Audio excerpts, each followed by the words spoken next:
Senhoras e senhores, então, novamente, bom dia. Sejam bem-vindos à última edição da nossa RA SIC Caxias de 2023. Com o tema Análise Macroeconômica com ênfase na economia caxiense e da região, damos boas-vindas ao economista, sócio da Fercien Inovação e Gestão de Ativos e diretor de Planejamento, Economia e Estatística da SIC Caxias, Tarciano Melo Cardoso. Senhoras e senhores, a RA SIC Caxias busca constantemente aprimorar sua identidade visual e comunicação com os públicos e marcas parceiras desse evento. Por isso, lançaremos hoje 2 vídeos que serão reproduzidos em nossas edições da RA SIC Caxias em 2024.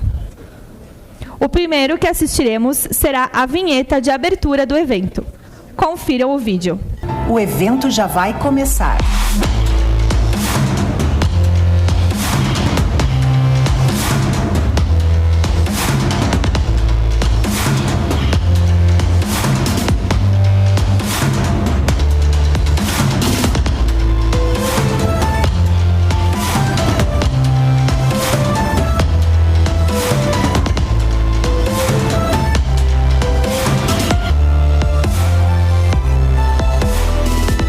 Sejam bem-vindos à RA SIC Caxias.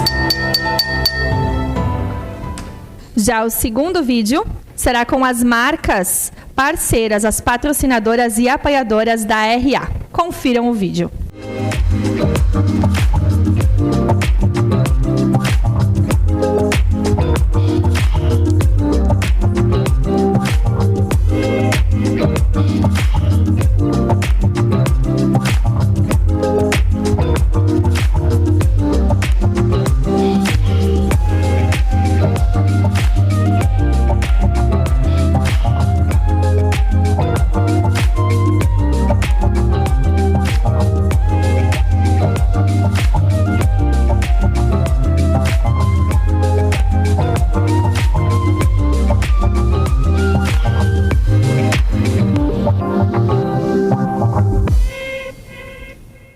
O lançamento desses 2 vídeos, então, já é uma continuidade desse aperfeiçoamento e inovações que a nossa RA vem desenvolvendo durante o ano.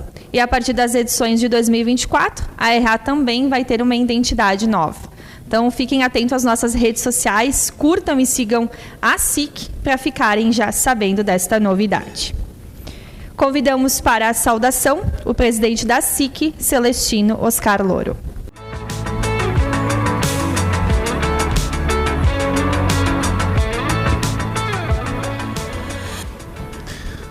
Cumprimento o nosso palestrante do dia de hoje, nosso diretor de Economia e Estatística aqui da casa, Tarciano Cardoso. Para nós todos, teus colegas, é um orgulho termos aqui uma prata da casa nessa manhã de hoje. Parabéns. Representando o prefeito municipal, Milton Balpinotti, controlador-geral da prefeitura, presidente da Câmara, vereador José da Bros, bem-vindo mais uma vez, a imprensa. Senhoras e senhores, sejam todos muito bem-vindos. Inicio expressando o nosso agradecimento ao Tarciano, um economista reconhecido e renomado, que gentilmente aceitou o nosso convite para proferir a palestra nesta nossa RA do dia de hoje. Agradecemos por compartilhar o seu valioso conhecimento, trazendo especialmente um enfoque sobre a nossa economia local. Queremos estender também os nossos agradecimentos a toda a diretoria de Economia, Planejamento e Estatística aqui da casa, a qual também o Tarciano faz parte.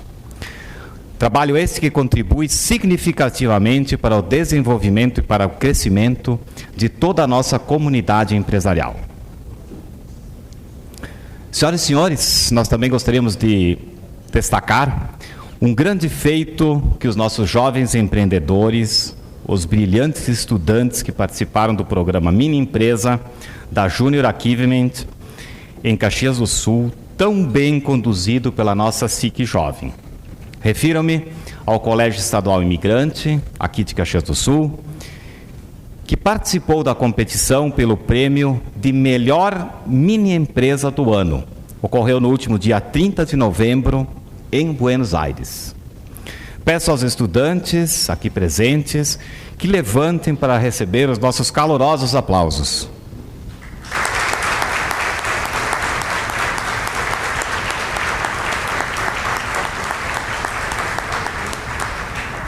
Competindo na categoria Melhor Mini Empresa das Américas, o colégio que esteve, vejam só, entre os 3 vencedores nacionais. Representou com honra a nossa cidade entre 20 mini empresas de 9 países diferentes das Américas. O projeto da mini empresa Mantec, desenvolvendo um produto 3 em 1, touca, gola e balaclava. É um exemplo de criatividade e empreendedorismo. Parabéns ao Colégio Estadual Imigrante e a todos os envolvidos nesse feito, em especial a nossa SIC Jovem. Essa conquista é mais uma prova de que a educação pública tem o poder de fazer a diferença e gerar valor para toda a nossa comunidade. A SIC Caxias sente-se honrada em ter apoiado a participação desses estudantes lá em Buenos Aires. Mais do que vitórias ou derrotas, é o esforço, é a conquista, é a possibilidade e a oportunidade que nós todos devemos celebrar. A vocês, jovens, fica o convite para que nos próximos anos, nas próximas edições, juntem-se a esse movimento de jovens empreendedores e compartilhem o seu conhecimento com futuros mini empresários. Senhoras e senhores, nesse momento em que realizamos a nossa última RA do ano, temos a oportunidade também de expressar os nossos votos de um feliz e santo Natal e um próspero 2024 a todos nós e a todas as nossas famílias. Que esta época seja repleta de alegria, de amor, realizações para cada um de nós, juntamente, repito, com as nossas famílias. Aproveito também para convidar a todos para a nossa cantata de Natal, que será realizada aqui na SIC, na próxima quinta-feira, às 19 horas. Independentemente do clima, o evento será realizado e será um momento de confraternização, uma oportunidade para reunirmos as nossas famílias e celebrarmos juntos o espírito do Natal, além de agradecermos pelas realizações deste ano que está se encerrando. Por fim, convido a todos para a solenidade festiva da nossa diplomação na próxima segunda-feira, no dia 11. Juntamente com o Rubem Bise, com a Idalice Manchini e com o Eduardo Michelin, assumiremos a gestão da nossa querida SIC Caxias por mais 2 anos. Esperamos contar com a presença de todos e o apoio de cada um, para que possamos continuar fortalecendo a nossa comunidade empresarial. Muito obrigado e uma boa RA a todos.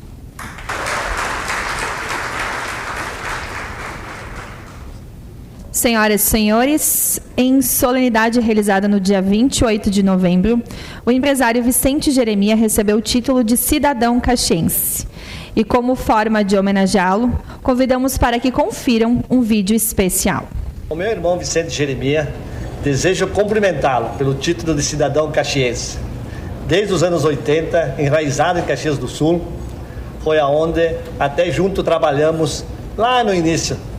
Depois, passando os anos, fomos então ser sócios do Di Paolo. Ele também, com seus aprendizados e mais foi sócio fundador na época da Angesa.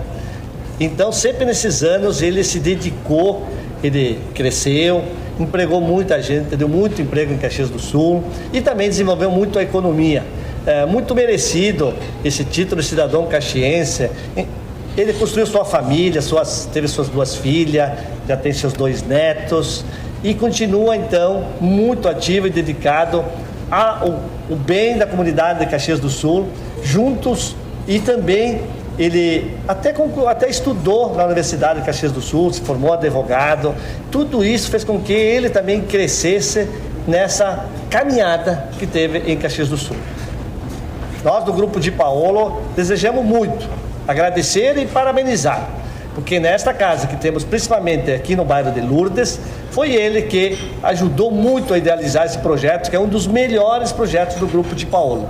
Então, um forte abraço e muito obrigado, meu irmão Vicente Jeremia.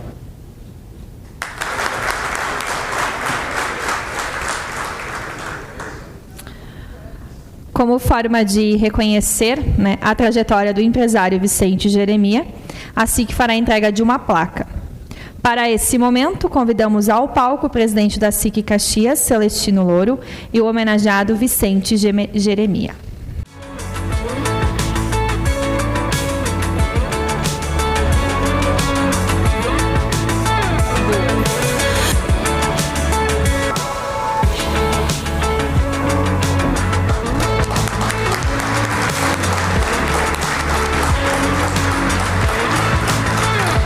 Para compor a foto, eu convido a nossa vice-presidente de comércio, Idalice Vanchini.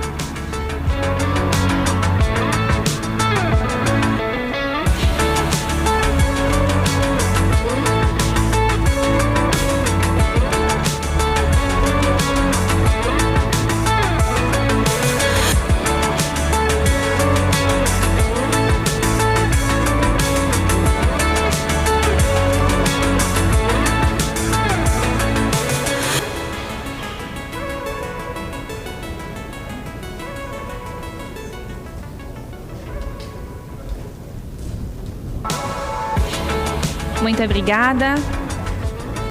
E temos participação na nossa última edição da RA com uma associada do SESI. Ela, então, vem representar a campanha SESI Saúde Total, através da ferramenta Assiste, que visa identificar quais são as necessidades de saúde e segurança das empresas. Realizado através de um diagnóstico de saúde que apresenta indicadores de produtividade, estilo de vida, estresse e segurança do trabalho. Após, a empresa pode experimentar gratuitamente serviços de saúde, atividade física, nutrição, fisioterapia, enfermagem, saúde mental e segurança do trabalho. Informe-se com a equipe que está ao fundo do salão na nossa vitrine e inscreva a sua empresa. E as perguntas da nossa RA são pelo Slido. Então, deve realizar, então, através da ferramenta, escaneando com a sua câmera, no celular, que está na mesa, os QR Codes e também nos telões. E, neste momento, convidamos para a sua apresentação o nosso palestrante, Tarciano. Bem-vindo à RA SIC Caxias.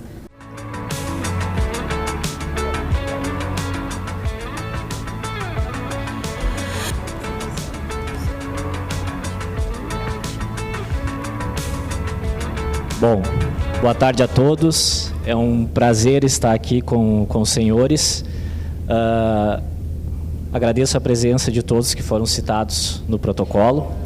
Espero que nós consigamos passar um pouquinho da ideia nossa como diretoria do Departamento de Economia e Estatística aqui da casa, um pouquinho sobre a ideia de Caxias do Sul, a nossa visão sobre a nossa cidade, sobre os dados que a gente vem coletando a cada período e também as nossas perspectivas para fechamento de 23, que está aí se encerrando, e também 2024. De antemão, eu já digo que a gente vai passar um pouquinho sobre o cenário global, entra também no cenário nacional e depois a gente vai focar no nosso objetivo principal, que é Caxias do Sul e região. Bom, eu gosto sempre quando a gente fala de economia, muita gente acha que é um tema um pouco complexo. Economia, ela é vivida, ela é sentida, ela é direcionada a cada momento da nossa existência, desde o momento que a gente nasce até o final dos nossos dias. Uma analogia que eu gosto de fazer também, porque eu venho de dois cenários, a gente tem, como foi citado ali, um escritório que entra na área de consultoria, principalmente na área de M&A, mas eu tenho uma vida também desde o meu nascimento no agronegócio. E o agro ele tem uma questão bem específica que muitos setores, por vezes, acaba não sendo tão diretamente influenciado. Que é o quê? É as próprias... o próprio clima, ele não tem tanta interferência em alguns setores. E a gente tem as estações do ano. Então, o que eu costumo fazer com essa analogia?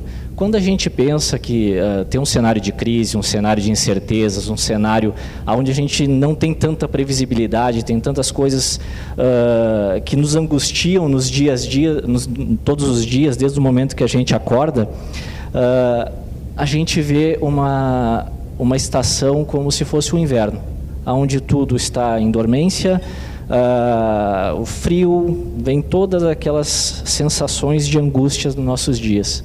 Mas a gente tem que perceber que logo depois do inverno vem a primavera, tudo rebrota, tudo renasce, floresce, e logo ali na frente vem o verão.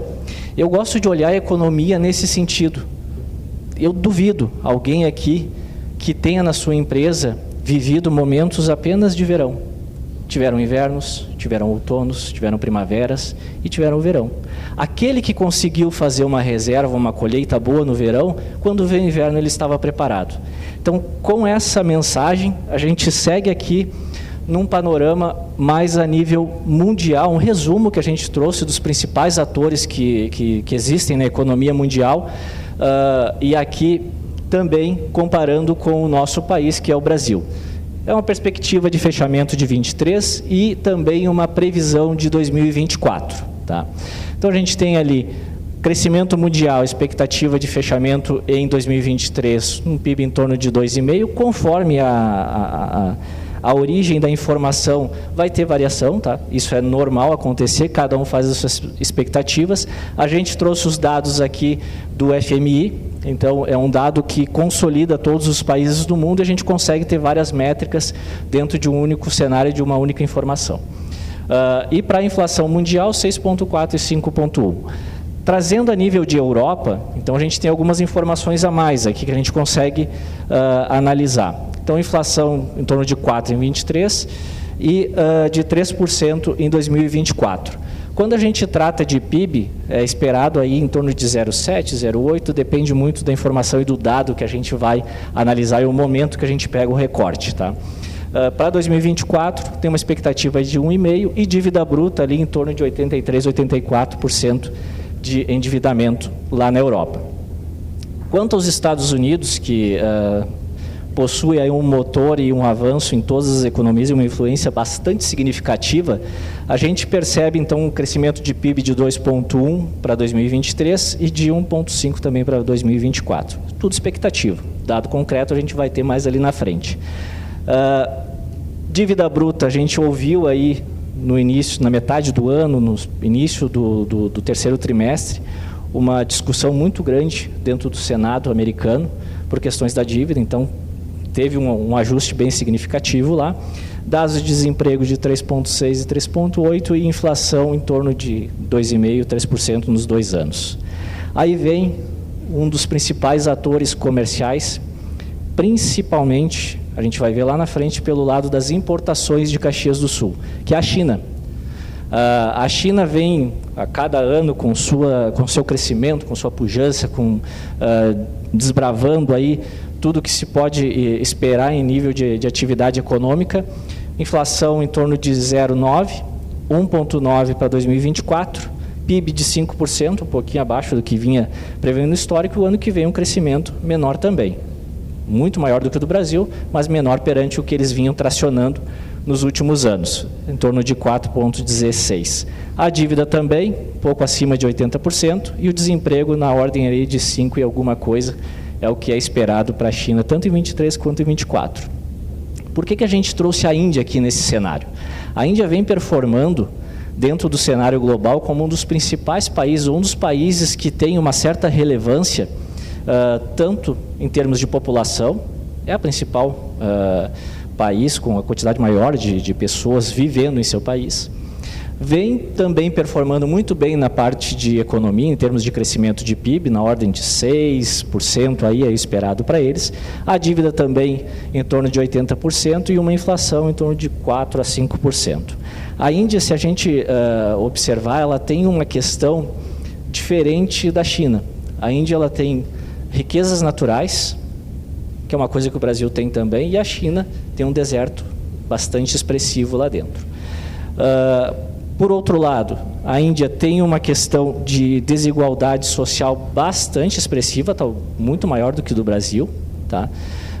Ela conseguindo trazer um pouquinho dessa massa de pessoas para dentro do consumo, ela dá um estouro de crescimento de PIB enorme. Claro que lá tem todas as questões culturais, religiosas que impactam isso, mas enfim, aí é outro aspecto que eles têm que resolver dentro da sua casa. E aí vem o Brasil. Tá? Se a gente pegar o relatório Focus, tem uma mudança leve aqui do que aconteceu, do que foi representado hoje de manhã, mas não foge muito dessa visão aqui. Inflação, dentro de um cenário nosso de Brasil, em tese controlada, ela está um pouquinho abaixo que isso, a expectativa de 23 pelo Focus. Então aqui a gente traz 4,9, se eu não estou enganado, hoje foi 4,8 e alguma coisinha ali, eu não me recordo direito o número, e 3,9 para 2024. Tá? Em termos de PIB, espera-se aqui pelo FMI 3% de crescimento, o Focus trouxe 2 e alguma coisa também, eu não me recordo bem direito o número, mas está muito próximo. Tá? E 1,5 em 2024. Aí vem algumas questões que a gente traz aqui com sinal de alerta, e que logo ali na frente a gente vai passar por esses temas de forma mais individualizada. Dívida bruta brasileira. Aqui em torno de 88% é o que a FMI espera para 2023. Outras posições de mercado está em torno de 76%, 77% de dívida bruta. E para o ano que vem, 90% o FMI espera de dívida brasileira. Outras fontes, inclusive o relatório Focus, traz uma acomodação um pouco menor nesse percentual de endividamento do Brasil. E desemprego, na casa de 8%, a gente está vendo os relatórios aí 7% alguma coisa, mas a expectativa do FMI é em torno de 8% de desemprego. Lembrando que desemprego, quando se mede a taxa de desemprego, não é toda a população economicamente ativa, é só aqueles que estão buscando emprego. Aqueles que desistiram ou estão vivendo de alguma outra forma, sai desse indicador aqui de desemprego. Quando a gente olha a economia, e até tem algumas piadas que a gente faz dentro da própria diretoria, qualquer indicador que a gente olhar no início de ano, para o fechamento do ano, geralmente nós economistas vamos errar. Errar o alvo, errar o indicador certo, o número que vai acontecer no final de ano. Mas a tendência, ou o intervalo que esse indicador acontece, é que para nós é mais relevante. A tendência, ele nos dá um ritmo da economia. E conforme cada um dos atores trabalha, cada um dos atores faz seus investimentos, faz as suas operações, vai mexer no decorrer daquele ciclo financeiro de um exercício de 12 meses, vai mexer com o resultado final. Então é mais importante para nós a tendência e o intervalo que essa tendência caminha dentro do ano do que propriamente o número que ele vai registrar ali no final do exercício. Bom, era só um resumo em termos de mundo aqui que a gente queria trazer, só para dar uma orientada para todos nós em termos de indicadores econômicos. Agora a gente já sai da economia mundial e entra no nosso cenário doméstico em termos de país. Vários dados que a gente vai passar aqui já são de comum conhecimento para a maioria dos senhores, mas é mais um contexto geral e depois a gente entrar dentro da economia caxiense. Primeiro dado, como eu disse ali atrás, é a questão da trajetória da dívida. Se nós pegarmos aqui, nós chegamos a 80%, quase 90%, quando se dizia que nós iríamos chegar a 100% de dívida lá em 2020, época da pandemia, quando estourou a pandemia no Brasil. Não chegamos, é um valor bastante expressivo aqui, os 89%, pegamos uma trajetória de declínio aqui em 21 e 22, mas aí tem um ponto de alerta. Não é uma tendência clara para nós. A tendência é o contrário, que esse endividamento ele comece a virar a curva para cima, tendo um aumento do endividamento dentro de 23, dentro de 24 e para os próximos exercícios também. Então, esse é um sinal de cautela. A economia brasileira ela depende muito de vários fatores e o endividamento é um que prejudica bastante o nosso cenário doméstico e principalmente de confiança. Tá? Essa palavrinha é mágica dentro de economia. Confiança e expectativa é o que move. Nenhum indicador desses aqui tem resultado, tem interferência, se a confiança e a expectativa não for positiva. Quando se tem confiança, se tem expectativa, você investe, você produz, você emprega e o natural da economia, a roda girando, ela vai fazer com que automaticamente a gente cresça e progrida dentro do cenário nacional. Bom, segundo ponto, resultado primário. Um dos principais problemas que tem na economia brasileira está aqui. Nós temos, desde 2014, 2013 foi o último ano, dentro desse histórico curto aqui, que tivemos um resultado primário positivo, um superávit. Depois disso, nós embarcamos numa trajetória de declínio. Claro que aqui é o extremo, porque teve pandemia, teve vários fatores, mas a gente vem numa trajetória de declínio do resultado primário. O que é isso? É o mesmo caso que nas operações de vocês, nas empresas de vocês, a cada dia vocês chegam lá, eu produzo um item que me custa 100 e eu vou vender ele por 90. O mercado não vai pagar o custo que você tem. Esse é o sentimento que nós brasileiros temos, é o sentimento que a gente discute dentro da casa. Então, hoje em dia, o nosso Estado, ele acaba tendo despesas que a gente não consegue comportar. O que a gente faz numa situação dessa dentro dos nossos negócios? Vem para dentro de casa, rodada de discussão, acha uma forma de ser mais eficiente, mais produtivo e mais barato. É o que a economia manda, é o que o mercado manda.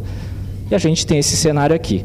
Tivemos 2022, aqui embaixo, um superávit, que foi um soluço que nós tivemos aqui nesse curto espaço de tempo.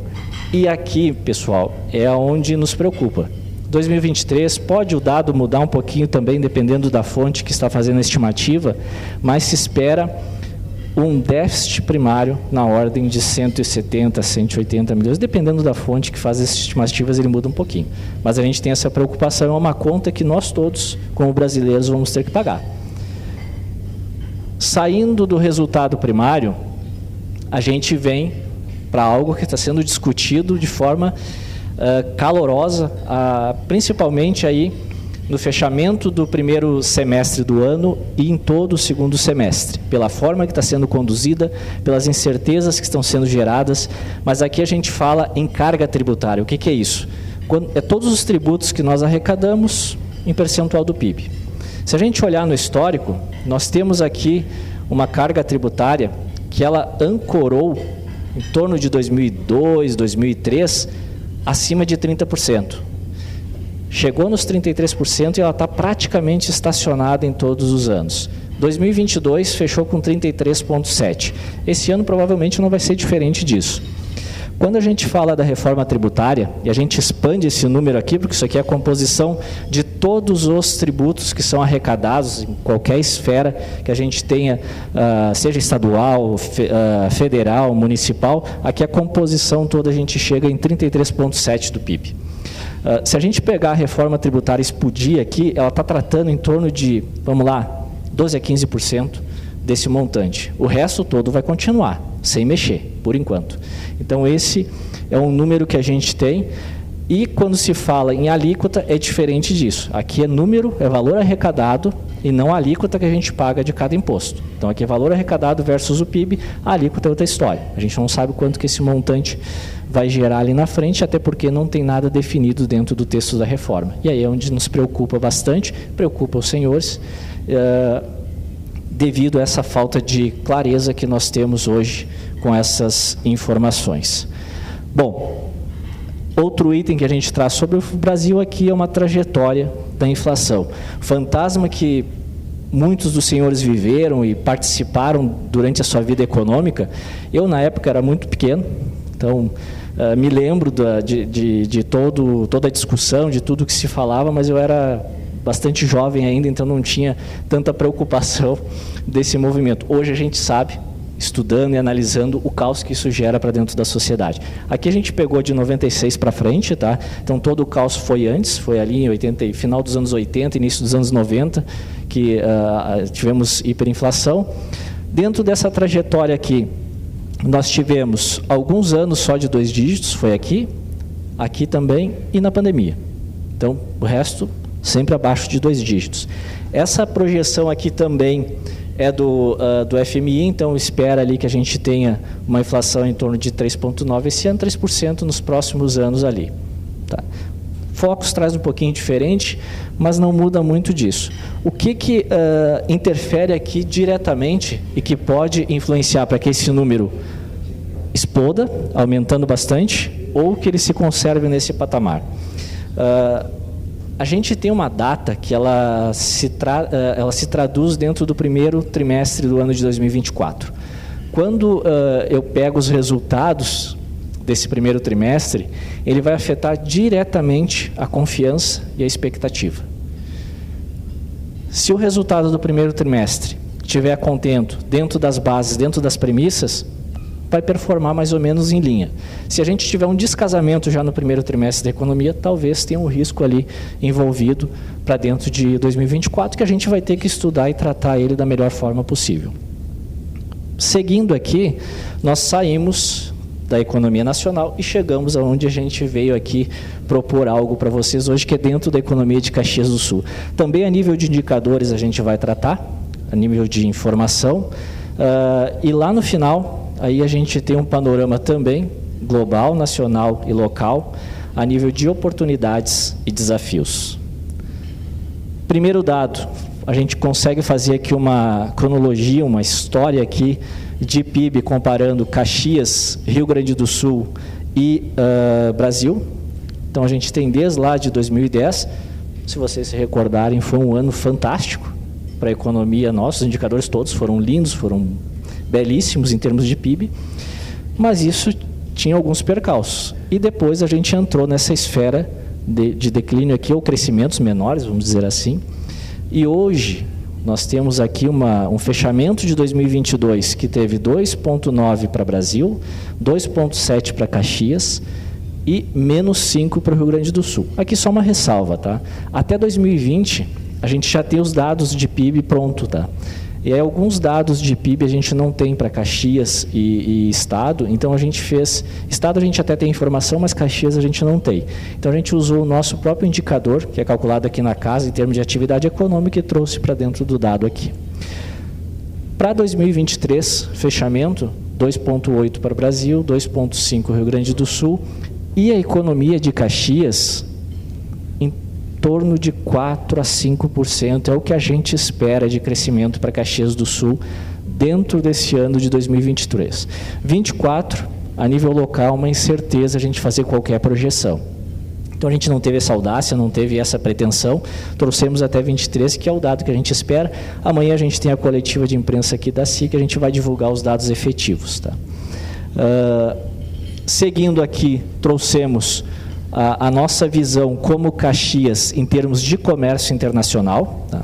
Então, no primeiro gráfico aqui, a gente tem, pelo lado das exportações, quem são os nossos principais parceiros.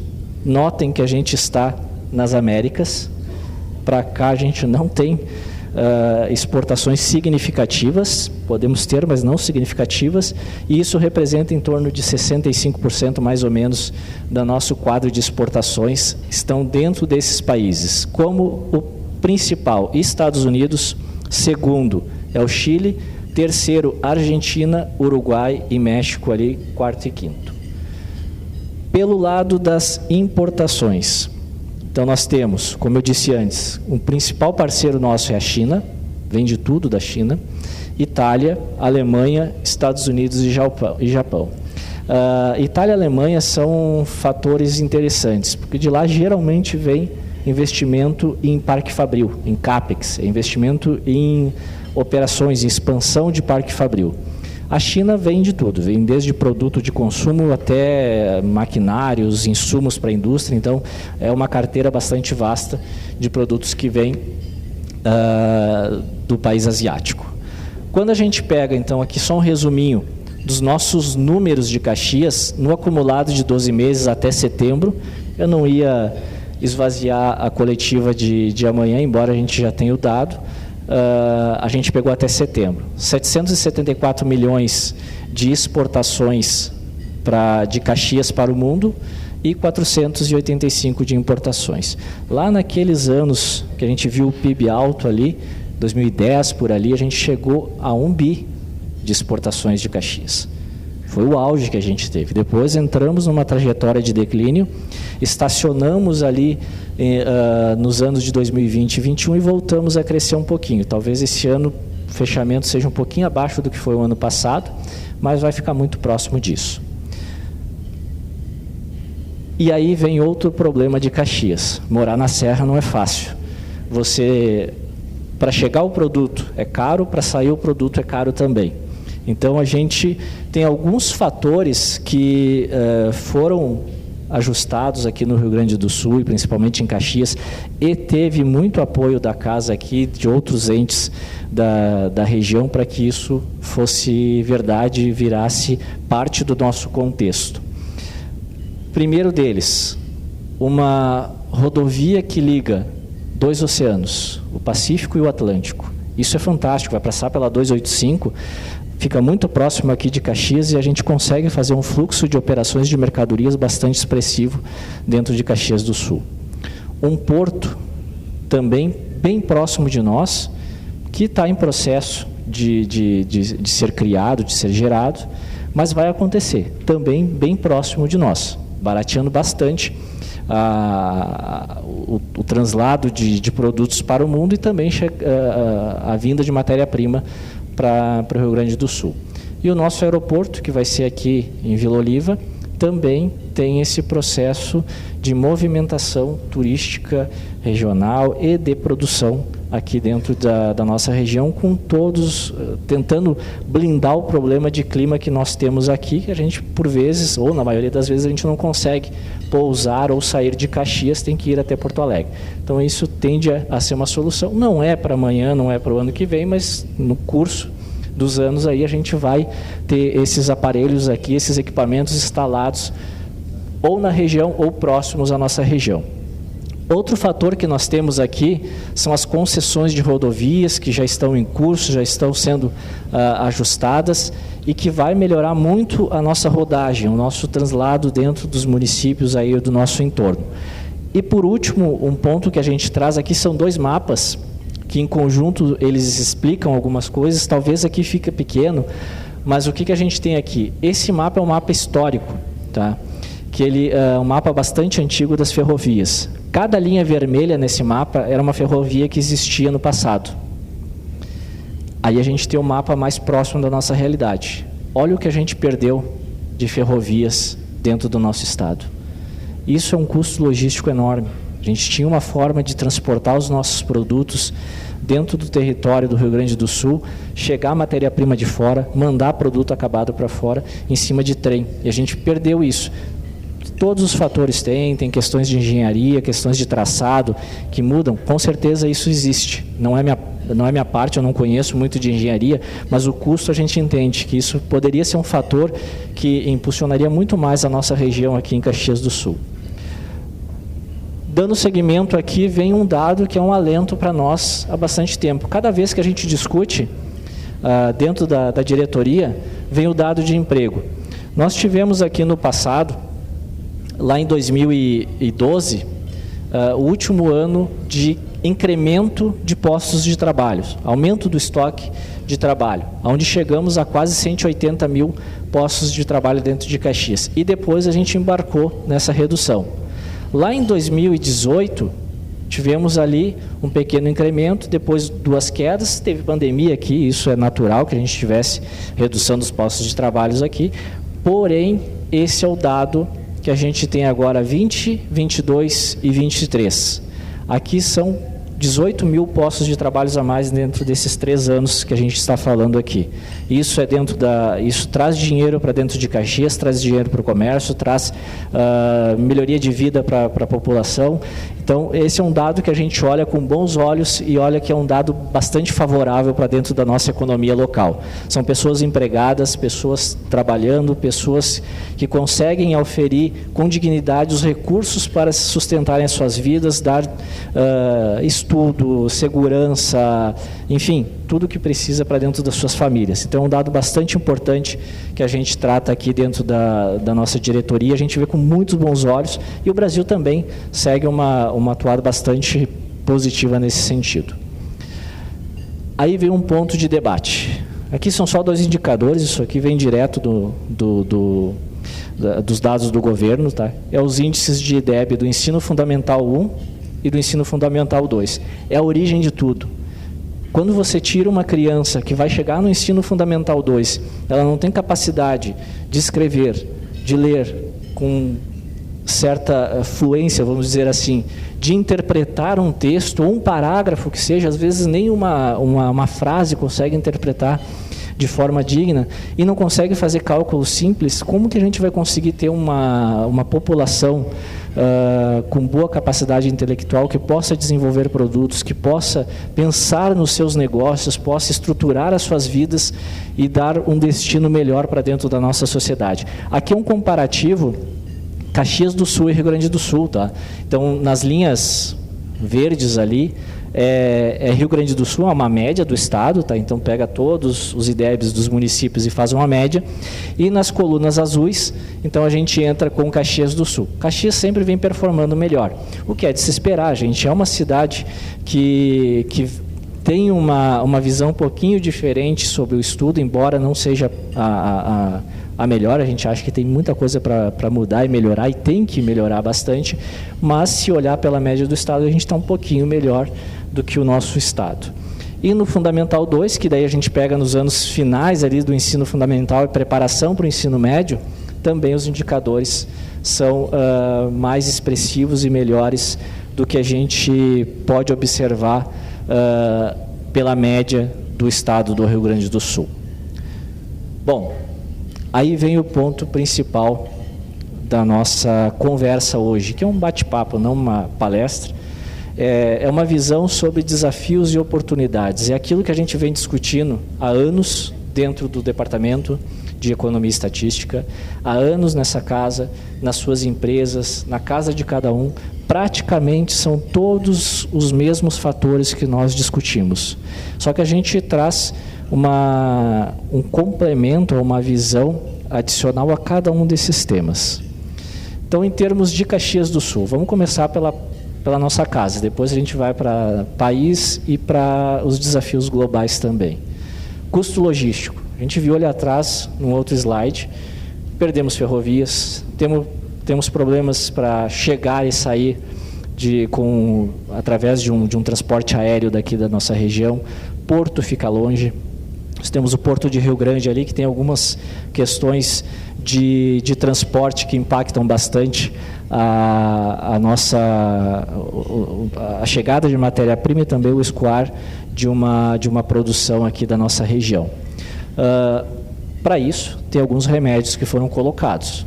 É o Porto Meridional, o aeroporto que está sendo construído, a questão de um terminal rodoferroviário em Vacaria que está sendo discutido e tratado também, e as concessões de rodovias podem dar um alento para nós, podem dar alguma questão de sobrevida para dentro de Caxias e até um ânimo maior e uma visibilidade melhor para qualquer investidor. Como eu disse antes, dentro do escritório a gente tem uma área de M&A e a gente conversa muito com investidores.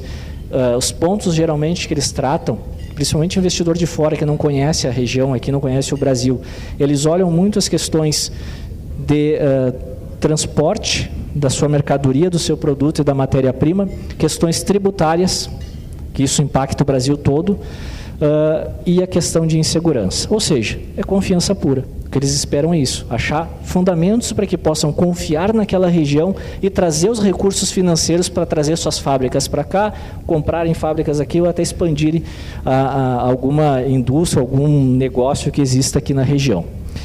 E aí vem o que eu vinha falando, atração de investimento. Nós temos um sistema, melhorou bastante, mas nós temos um sistema extremamente burocrático ainda. A gente não é bom de negócio. A gente consegue fazer negócio entre nós, mas a gente tem muitos entraves. Talvez não nas nossas empresas, mas a nível nacional e local a gente tem alguns entraves, algumas barreiras que nós precisamos sim melhorar, avançar e até remediá-las para que a gente possa ter aí uma visibilidade melhor para os investidores a nível global. Incentivos. Infelizmente a gente vive, ou felizmente a gente vive, num ambiente econômico onde o incentivo ele prevalece sobre, às vezes, até a própria maturidade da região onde está sendo colocada uma fábrica, uma indústria, o seu negócio. Então, isso é um ponto que a gente tem que entender, estudar e balizar e gerar alguns fatores, que sejam alguns remédios, algumas dosagens, que nos auxiliem a trazer negócios para cá. Porque além de não trazer, a gente está perdendo. Então, isso são coisas que nós precisamos, como caxienses, como cidadãos da região, trabalhar em conjunto e tentar trazer soluções para que a gente consiga trazer novos negócios, empregar melhor os nossos habitantes e trazer uma economia mais pujante ou voltar àqueles anos louros que a gente teve no passado. Financiamento. Ninguém faz investimento sem financiamento. A gente precisa achar uma forma de ter alguns motores, alguns direcionadores de financiamento privado para que possam solucionar alguns entraves que, por vezes, só falta isso. Algum recurso, alguma questão efetiva ou direta em algum momento da transação que isso verdadeiramente aconteça. E a infraestrutura que está ligada diretamente com essa operação aqui. Contas públicas. Todas as esferas da nação têm problemas nessas contas públicas. Seja municipal, seja estadual, seja federal, isso é unânime dentro do Brasil. Talvez o município esteja numa condição melhor, um estado pode ter uma condição melhor, mas via de regra, em algum momento, infelizmente, talvez eles passem por percalços como nós estamos passando. Então, a gente traz um alerta aqui, e acho que isso é um efeito conjunto que toda a sociedade brasileira tem que trabalhar, principalmente a sociedade privada, trabalhar em prol de uma reforma administrativa que diminua o peso do Estado. Quando a gente analisa a economia, dentro da ciência econômica, o Estado ele vem para resolver alguns problemas que o setor privado e que o mercado não consegue resolver. Ele é uma dosagem, um remédio paliativo naquele momento. Mas ele não pode se transformar em um peso enorme para dentro da nossa economia. Então, esse é um dos entraves que nós temos, um dos principais entraves. E aí vem um fator que, particularmente, eu entendo que não existe nação no mundo, sociedade no mundo, que consiga progredir, que consiga evoluir, que consiga gerar riqueza, se não tiver uma mão de obra qualificada, uma mão de obra especializada, uma mão de obra cabeças pensantes, que consigam fazer efetivamente uma mudança dentro da cultura de uma sociedade. Nós estamos acostumados no Brasil a nos balizar por baixo. Digo em termos gerais. Cada vez a gente vem diminuindo mais as regras, diminuindo mais as exigências e, por vezes, a gente acaba tendo que contratar nos nossos negócios o que aparece, por falta dessa qualidade que nós temos aqui, por a falta de qualidade, a deficiência que nós temos, principalmente nos anos iniciais, onde o menininho, a menininha, com 7, 8, 9 anos aprende a ler, escrever e fazer contas e interpretar. Como que ele vai chegar num negócio e entender, estruturar e resolver os desafios que o mundo dos negócios nos traz se ele não sabe o básico, se ele não consegue fazer minimamente uma análise, uma estrutura ordenada ali de pensamentos e através da ferramenta que são os números extrair informação e gerar resultados para dentro do seu negócio ou aquele negócio que ele está inserido. Saindo de Caxias, volto ao tema da reforma tributária, ela está em curso dentro das esferas, dentro do Congresso. O que a gente tem aqui? Risco altíssimo de elevação de carga. Pelo que a gente tem ouvido falar, ouvido tratar, cada vez que se fala em reforma, alguém tenta puxar um pouquinho para dentro do seu negócio, ou da sua atividade, ou da sua região. Isso é aumento de carga direto. Não tem como um Estado, no Estado deficitário, comportar qualquer incentivo, qualquer melhoria na questão tributária dando mais subsídios. Isso não existe no mercado nacional e nem no mercado mundial. Então, a reforma tributária é importante porque ela tende a trabalhar em algumas questões que são cruciais para a nossa atividade, que é uma busca por uma ideia de simplificação, talvez seja atingida no longo prazo, a gente vê que isso é possível, e nos adequamos à lógica tributária global. Então, o que a gente está conversando aqui, lá fora, na Europa, na Ásia, nos Estados Unidos, é conhecido, não é? A gente não está inventando nada aqui. Isso já é conhecido pelo mundo. O problema é que a gente tem incertezas. Cada vez que você lê o texto da reforma, você traz mais uma pulguinha para trás da orelha, traz mais um pensamento do que vai acontecer ali na frente, em função de tudo ser decidido em leis complementares e outras questões a mais. Competitividade. Em termos nacionais, nós temos um problema de logística, o Brasil é muito grande, embora tenha uma dimensão, uma costa oceânica gigante, a gente usa muito pouco da nossa capacidade. Burocracia. Nenhuma atividade, nenhum país no mundo consegue resolver ou trazer negócios para dentro das... ou até mesmo dar continuidade nos seus negócios, mantê-los aqui sendo burocrático. Insegurança jurídica. Talvez esse seja o principal ponto de atenção que a gente tem no país. Hoje em dia, ninguém sabe o que vai acontecer amanhã. E não sabe o que vai acontecer com o passado que já estava descrito. Então, esses são pontos que a gente traz aqui. Pontos positivos. Fornecedores fora da Ásia. O mundo vive isso. O mundo vive essa carteira de tentar criar novos fornecedores fora do eixo asiático. Seja Europa, seja América do Norte, tentam buscar fornecedores. O Brasil talvez seja um país bastante interessante para esse tipo de operações. Carteira de projetos. Se vocês bem lembrarem, as PPIs lá no passado, tinha algo em torno que se falava, em torno de 1,3 tri em projetos. A gente tem mais o PAC que saiu em 1,7 de projetos de investimento em infraestrutura, em logística, enfim. É recurso sendo injetado dentro da sociedade. Esses projetos lá do passado, eles estão acontecendo. Mais cedo, mais tarde, eles vão acontecer. PAC também. A ideia é que ele aconteça também. Tamanho do mercado. Poucos países no mundo têm um tamanho de mercado como o Brasil. População, dimensão geográfica, fronteira marítima. Então, tudo isso nos propicia uma visão privilegiada em termos de ambiente ou de um ambiente físico. Recursos naturais são outras questões que o Brasil é riquíssimo. A gente tem bastante água, tem bastante verde, tem várias fontes de recursos, só a gente não sabe aproveitar.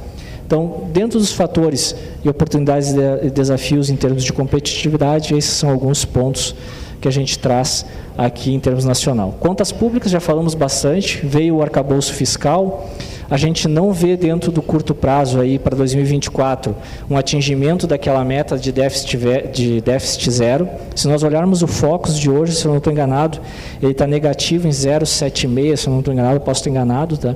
Mas isso não pega nem a banda inferior, que é de 0,25, ou seja, nós aprovamos uma lei que nos diz que a gente, logo ali na frente, a economia não nos permite atingir aquele fator. A gente vai ter que fazer o dever de casa. Com isso, a gente pode acarretar em quê? Redução ainda maior no apetite de investimento no setor real da economia. Mão de obra, aqui a gente só sugere, humildemente, um pacto nacional para que a gente possa trazer às nossas crianças e jovens a capacidade, a possibilidade de serem autossuficientes na idade adulta. A gente já está ou está indo para a segunda ou terceira geração de assistencialismo no Brasil. Isso não se sustenta. A gente tem vizinhos aí do lado de casa que nos mostram isso. Termos globais. Geopolítica, conflitos, Europa, Oriente Médio, vocês todos veem isso nas mídias que nos passam isso de forma diária. O Brasil não tem isso. O Brasil tem conflitos internos, mas a gente não vive guerra aqui. O Brasil é um país amistoso. Segurança alimentar, outro pilar que o Brasil pode deixar passar embora tenha feito o dever de casa, a gente tem um agro forte, a gente planta bastante, exporta bastante para o mundo, mas talvez outros países entrem na briga, e a gente pode perder esse pilar também. Sustentabilidade. A gente ouve murmúrios na mídia, opiniões diversas sobre o Brasil não fazer o dever de casa no cuidado com a nossa Amazônia, com Mata Atlântica, enfim, tudo que se ouve aí dentro da mídia. Mas o Brasil tem uma riqueza natural que poucos países no mundo têm.